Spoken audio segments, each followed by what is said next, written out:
Bonsoir à toutes et à tous, bienvenue dans ce journal. 6 nouveaux cas de poliomyélite détectés en Côte d'Ivoire. La maladie virale qui touche principalement les enfants persiste encore. Du 27 au 30 octobre, une large campagne de vaccination est attendue pour protéger les moins de 5 ans. 5 ans, elle avait 5 ans, elle est décédée après l'effondrement d'un mur dans une école primaire. Une autre en classe de CP2 est grièvement blessée. Un événement tragique survenu à Yopougon qui soulève des interrogations. Et nous serons à Yamoussoukro, où relocalisés sur un nouveau site depuis 2018, les commerçants du marché Mofete sont de retour, évoquant plusieurs problèmes. Dangereuse, incurable, très contagieuse, la poliomyélite continue de sévir dans le pays. Au moins 6 nouveaux cas ont été détectés. Pour lutter contre cette maladie, seule la vaccination est efficace. Dans 3 jours, une large campagne démarre pour protéger les enfants, les premiers à être exposés à ce virus. Mardoché Kwasi, Chèque Bleu. Ce deuxième passage, qui concerne les 113 districts sanitaires du pays, va permettre de renforcer la protection des enfants déjà vaccinés et de toucher ceux qui n'ont pas pu l'être lors du premier passage. Cette opération est d'autant plus importante que 6 nouveaux cas humains de poliomyélite, dus au poliovirus dérivé de souches vaccinales circulant type 2, en abrégé PVDVC2, ont été notifiés dans les districts sanitaires de Bonois, Dropo, Kong, Man et San Pedro, alors que la Côte d'Ivoire avait été déclarée exempte de poliovirus sauvage. La Côte d'Ivoire fait toujours partie des pays exempts de poliovirus sauvage. Ici, c'est une nouvelle forme qui est survenue et cette forme survient dans les zones où les enfants ne sont pas vaccinés. La stratégie adoptée pour interrompre donc la circulation donc de ce virus dans le pays était donc d'organiser donc avec l'appui de nos partenaires techniques et financiers ce deuxième passage après le premier qui s'est passé le mois passé sur toute l'étendue du territoire. Ce deuxième passage vient à propos pour renforcer donc la protection de nos enfants en routine, mais offrir une chance à ceux qui n'ont pas pu être vaccinés auparavant. Les enfants déjà vaccinés contre le poliovirus sauvage sont également immunisés contre le PVDVC2. Pour le premier passage des journées nationales de vaccination contre la poliomyélite, ce sont un peu plus de 6,7 millions d'enfants âgés de 0 à 59 mois, soit 108,7% de la population cible, qui ont été vaccinés. Le vaccin contre la poliomyélite permet aux enfants d'éviter cette maladie grave et invalidante à vie. Il est gratuit et ne donne pas la fièvre, ni la diarrhée, et ne rend pas stériles les filles. La première activité officielle pour le nouveau chef du gouvernement, Robert Begré-Mambé, a reçu ce mardi la ministre tchadienne de la Femme en visite de travail à Abidjan pour s'inspirer du modèle ivoirien en matière de promotion du genre. Elle a aussi échangé avec son homologue ivoirienne ainsi que le ministre des Affaires étrangères, Léon Kakou Adom. Nadja Elja Kimouerik. Renforcer la coopération déjà existante entre la Côte d'Ivoire et le Tchad, c'est ce qui explique la rencontre qui s'est tenue ce jour entre Léon Wadja Kakou, ministre des Affaires étrangères, de l'intégration africaine et des Ivoiriens de l'extérieur, et Amina Longo, ministre tchadienne du genre et de la solidarité nationale, qui était accompagnée pour cette séance de travail de Nassénéba Touré, ministre de la Femme, de la Famille et de l'Enfant.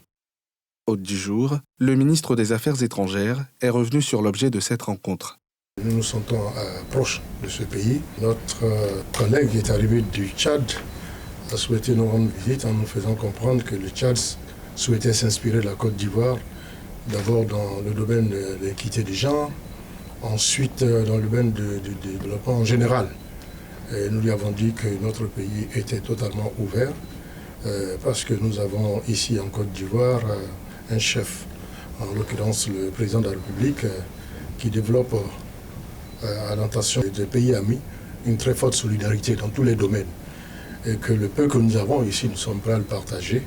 Et le peu que nous savons, nous sommes prêts à le partager avec nos frères africains dans une dynamique solidaire, dans un esprit de fraternité. Après ce département ministériel, la ministre tchadienne en visite en Côte d'Ivoire s'est également rendue chez le Premier ministre pour une autre séance de travail. Des rencontres qui contribueront à renforcer la coopération entre ces deux pays. Et les anciens de l'École nationale supérieure des travaux publics étaient hier soir chez le chef du gouvernement. À travers cette visite, ils célébraient l'un des leurs devenu Premier ministre, une occasion pour Robert Begré-Mambé d'appeler à plus de solidarité à la jeune génération d'ingénieurs des travaux publics. Salif Yalekwe, Tanguy Kona. Domicile du Premier ministre Robert Begré-Mambé, lundi soir, l'heure était aux retrouvailles entre ingénieurs des travaux publics. Ils ont pour dénominateur commun le NSTP, l'École nationale supérieure des travaux publics, où ils ont été formés. Ministres, anciens ministres, cadres dans l'administration publique, patrons d'entreprise entre autres sous la houlette du ministre en charge de l'équipement et de l'entretien routier, Amédée Kouakou, ont célébré le tout nouveau Premier ministre Robert Begré-Mambé de la promotion 1976 de cette prestigieuse école logée actuellement à l'Institut national polytechnique Félix Houphouët-Boigny de Yamoussoukro. C'est la première fois qu'un ingénieur issu de l'école est nommé Premier ministre en la personne de son Excellence M. Begré-Mambé Robert. On note simplement que feu le Premier ministre Amadou Gon Coulibaly était lui aussi ingénieur des travaux publics, mais il venait de l'ESTP Paris. Donc la rencontre vraiment de ce jour est organisée afin de dire d'abord merci à Dieu, féliciter le Premier ministre Mambé, mais surtout dire merci au président de la République, son Excellence Alassane Ouattara, pour l'honneur qu'il fait à notre école et à notre corporation. Honoré par cette visite, Robert Begré-Mambé a appelé ses pairs à promouvoir la qualité dans le travail. Dans la foulée, il a invité les jeunes à embrasser les métiers du BTP pour contribuer au développement du pays. J'ai été très touché par cette mobilisation et je le suis. Et je voudrais vous demander que cette solidarité continue. Je voudrais vous encourager, vous qui avez des entreprises, à vous battre dans les appels d'offres pour offrir les meilleures solutions. C'est que les entreprises de bâtiments, de donner l'exemple de ce qu'on peut construire un bâtiment sans qu'il ne s'écroule. Si vous dites que c'est les architectes qui doivent assurer la stabilité des ouvrages, vous êtes complètement à côté de la plaque. L'architecte, lui, dessine le plan. Mais c'est l'ingénieur qui donne vie au bâtiment. À 71 ans, l'ancien gouverneur du district autonome d'Abidjan est depuis mardi dernier le Premier ministre ivoirien, succédant à Patrick Hachi. 5 ans, elle avait 5 ans, elle est décédée tragiquement ce matin dans un lieu où elle se rend pour apprendre. Ce mardi, un mur s'est effondré à Yopougon dans une école, entraînant la perte d'une fillette et la grave blessure d'une élève en classe de CP2. Sous le choc face à ce terrible drame, la famille des victimes réclame des réponses. Stéphanie Poté, Feujance Kissiedou. Ce lundi 23 octobre, il pleut des cordes à Yopougon-Nyongon à Djamé, route de Sangon. Il est environ 12h30. Alors que les élèves et le personnel scolaire de l'EPP Nyongon à Djamé étaient encore dans l'enceinte de l'établissement, un pan du mur de la clôture de l'école primaire, sous le poids des eaux, s'est subitement effondré, piégeant 2 fillettes à proximité. Sous les décombres, Dosso Fatou, âgé de 5 ans, en classe de CP1, a malheureusement perdu la vie sous le poids du mur. Le père de la défunte explique la tragédie. Il était juste à la maison, son grand frère venait en courant. Il dit, ah, ma petite soeur, ma petite soeur. Il dit, à quoi, la clôture est tombée sur elle. Non, il se battait en courant. Il a trouvé effectivement, la clôture est tombée sur elle. Il a essayé de se soulever, mais il n'a pas pu. Peut-être quelques-uns même, il a essayé de se soulever, non, on n'a pas pu la sauver. Devant mon bureau, j'entends un grand bruit derrière moi. Je retourne, je vois un enfant qui était déjà en train de crier au secours. Donc, rapidement, avec l'aide des passants, nous avons pu extraire donc, cet enfant-là du gravat. Et en même temps, il y avait tout juste à côté de l'enfant qu'on a fait extraire du gravat qui était d'abord vivant. Il y avait un autre corps qui gisait donc à côté de cet enfant-là. Donc, on a aussi fait un effort pour extraire donc, ce deuxième corps-là. Mais malheureusement, lorsque nous avons fini d'extraire ce deuxième corps-là, nous nous rendons compte qu'elle avait déjà rendu là. Survivante du drame, Ekra Amané Ange, 7 ans, en classe de CP2, encore sous le choc et grièvement blessée, peine à s'exprimer. Sa mère, inconsolable, explique. Où la brûlure venait, était couchée. Maintenant,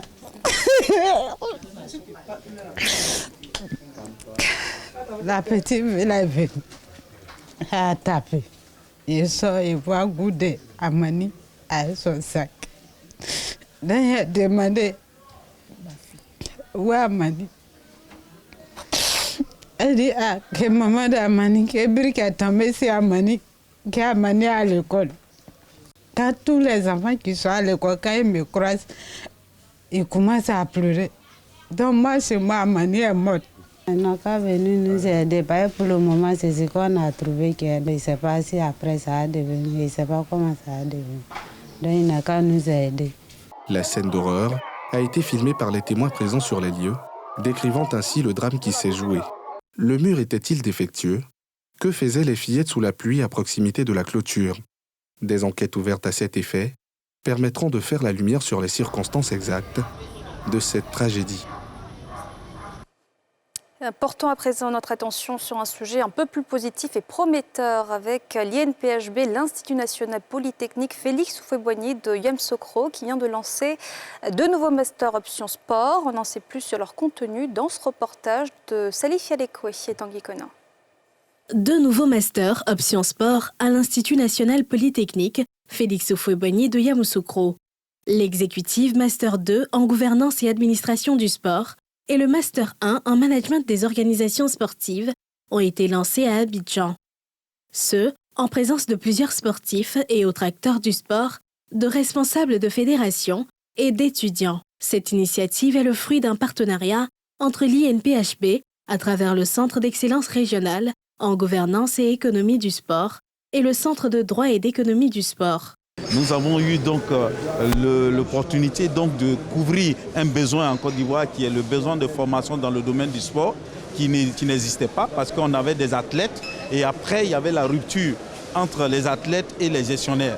Et cela, c'est pour couvrir ce vide-là que nous avons initié cette formation. Pour la première vague, il y a 15 auditeurs dans le Master 1 et il va y avoir 35 auditeurs dans le Master 2. Cette formation va permettre de former des gens qui vont gérer nos stades, qui vont gérer les clubs en Côte d'Ivoire et qui vont permettre à ce que dans le domaine du sport, il y ait des encadreurs qui sont formés et qui gouvernent vraiment nos équipes pour permettre à ce qu'on ait le professionnalisme dans le domaine. Aujourd'hui, le sport français qui n'était pas du tout organisé avant 1984-1990 et aujourd'hui a des gens très très compétents dans les domaines administratifs, juridiques, financiers, en termes de management, en termes d'équipement sportif. Et il y en a aujourd'hui plus de 1400 qui ont fait nos formations, qui ont inondé le sport français, international et européen. Et pour nous, c'est très important. C'est comme ça que le sport français a pu se professionnaliser et surtout devenir beaucoup plus compétent. Voilà. Le droit du sport, le management de projets sportifs, le mécénat digital, la médiatisation sont entre autres les différentes spécialités de ce management du sport. Dans l'actualité politique, le président du PPACI, Parti des peuples africains de Côte d'Ivoire, a procédé à des réaménagements au sein de la direction du parti. Ils interviennent après les élections locales dont les résultats n'ont pas été favorables à l'ancien chef d'État et son parti. Le récit de Pierre Dipomela. Sébastien Dano-Djedje, ex-premier vice-président du Conseil stratégique et politique, est devenu le président exécutif du PPACI. Un poste précédemment occupé par Hubert Oulaye, qui s'est incliné aux élections régionales dans le Cavali face à Anne-Désirée Ouloto. Il occupera désormais le poste de deuxième vice-président du PPACI. Damana Diamedar Dipikas est nommé deuxième vice-président du CSP, du Conseil stratégique et politique. Le poste de secrétaire général du parti qu'il occupait revient à Jean-Gervais Tchéidé. Quant à Justin Koné-Katinan, il cède son poste de porte-parole du parti à Maître Abiba Touré, elle aussi porte-parole du président Laurent Gbagbo. Le réaménagement de la direction du parti s'est poursuivi sur plusieurs autres postes. Ce ménage est-il lié à la débâcle du parti aux récentes élections locales? Certainement oui. La coïncidence est bien curieuse. Ce nouveau commando aura la lourde tâche de poursuivre l'implantation du Parti des peuples africains à travers le pays, mais aussi de préparer les présidentielles de 2025. Le marché Mofete de Yamoussoukro se fait appeler désormais le marché des têtus et pour cause, les commerçants relocalisés en 2018 sont de retour, évoquant des problèmes rencontrés sur le nouveau site, ce à quoi répond le maire de la commune dans cet élément de Moussa Nikema et Sylvanus Gay. Yamoussoukro, ancien marché de Mofete.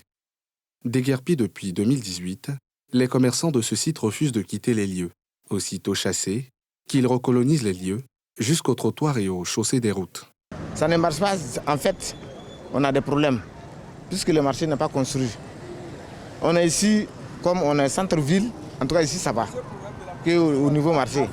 Plusieurs fois même, on nous a cherché ici, on allait au nouveau marché, on a vu qu'ici, en tout cas, ça nous arrange que là-bas. Les occupants, prétextant de la distance et du manque d'espace dans le nouveau marché, mis à leur disposition. Chaque fois, elle vient nous chercher ici, et puis on s'en va et puis on vient. Jusqu'à même, on a donné un nom de marché là même. C'était Mofete. Maintenant, c'est marché de Téti. Bon, maintenant, là, elle-même, il y a des mamans qui viennent ici pour venir donner un ticket même. Bon, maintenant, on commence à payer le ticket un peu maintenant. Le marché est petit. Depuis le temps d'Oufoué, Yamoussoukro était petit. C'est ce marché qui est resté. Donc là, on est devenu beaucoup. Et puis, il n'y a pas de marché. Et puis, on nous chasse à chaque moment. Sans construire un marché, on nous chasse. Tout comme les commerçants, les consommateurs et clients dans les environs en ont fait leur lieu de prédilection pour faire leurs emplettes. Je préfère ici parce que je ne paye pas le transport, je n'habite pas loin d'ici. Donc plus facilement pour moi, je peux venir faire mon marché rapidement et puis partir. Je ne suis pas pour le fait qu'elles sont sur la route. Vous voyez, parce que parfois même quand tu veux traverser, c'est un problème. La marchandise est là, parfois même tu as passé au milieu des... Elles vont t'insulter même pour mettre dessus. Mais c'est de pouvoir vraiment trouver un endroit au centre ici, où les femmes là peuvent vraiment se retrouver et puis vendre. La recolonisation de ce site pose la question du civisme, mais aussi d'un déficit d'espace dédié au commerce. Les autorités municipales annoncent donc la construction de 5 nouveaux marchés. Trouver des partenaires que nous avons déjà d'ailleurs identifiés et qui sont prêts à nous accompagner pour la construction de 5 marchés au niveau de Yamoussoukro. Mais au-delà de marchés, il y a un certain nombre d'infrastructures également qui sont très importantes. Il y a essentiellement un travail d'organisation que nous allons faire dans un premier temps. Donc nous n'allons pas commencer en les chassant, nous allons commencer à trouver des solutions pour les infrastructures et seulement après, avec eux, nous verrons comment on va les relocaliser. En attendant la réalisation de ces promesses, les commerçants, automobilistes et riverains continuent de se partager les routes et trottoirs autour de ce marché des têtus de Yamoussoukro. Et le ministre de la Promotion de la Jeunesse, de l'Insertion professionnelle et du Service civique, Mamadou Touré, a échangé hier au plateau avec les organisations de jeunesse issues des partis politiques et de la société civile. Il les a invités à s'approprier le PJGouv, le programme jeunesse du gouvernement qui rentre dans sa phase active. Le récit de Pierre Dipomela. Auditorium de la CNPS au plateau. Les organisations de jeunesse, issues des partis politiques de la société civile, sont venus échanger avec le ministre Mamadou Touré, en charge de la promotion de la jeunesse et de l'insertion professionnelle, après sa reconduction dans le gouvernement. Après leur avoir fait le point à mi-parcours du PJGouv, le ministre les a invités à davantage s'impliquer. Nous avons un programme ambitieux qui est le programme Jeunes du gouvernement, qui est rentré dans sa phase d'application.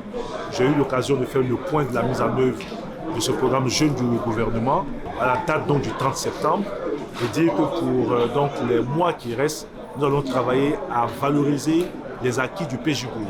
Tout ce qui a été fait sur le territoire national, j'ai souhaité qu'il soit pour nous des sortes d'ambassadeurs pour valoriser tout ce qui a été fait. Les responsables de jeunesse ont, quant à eux, présenté leurs préoccupations avant de dire leur engagement à accompagner les actions du gouvernement en faveur des jeunes. Nous avons profité de cet instant d'abord pour présenter au ministre Touré Mamadou toute notre admiration et nos vives félicitations pour la reconduction et la confiance renouvelée du chef de l'État, mais lui soumettre les différentes difficultés des leaders de jeunesse politique, parce que, bien entendu, l'année 2023 décrétée année de la jeunesse profite plus ou moins à des jeunes de la société civile, mais difficile encore pour les jeunes leaders politiques.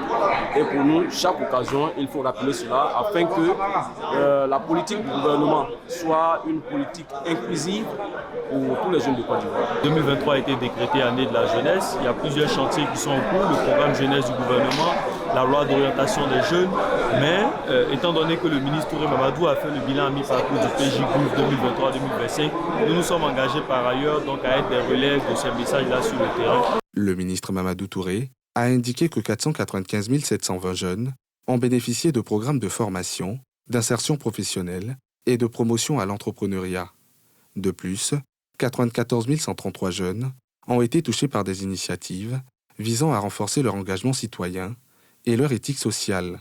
Et plus de 4,8 millions de jeunes ont été sensibilisés à ces programmes.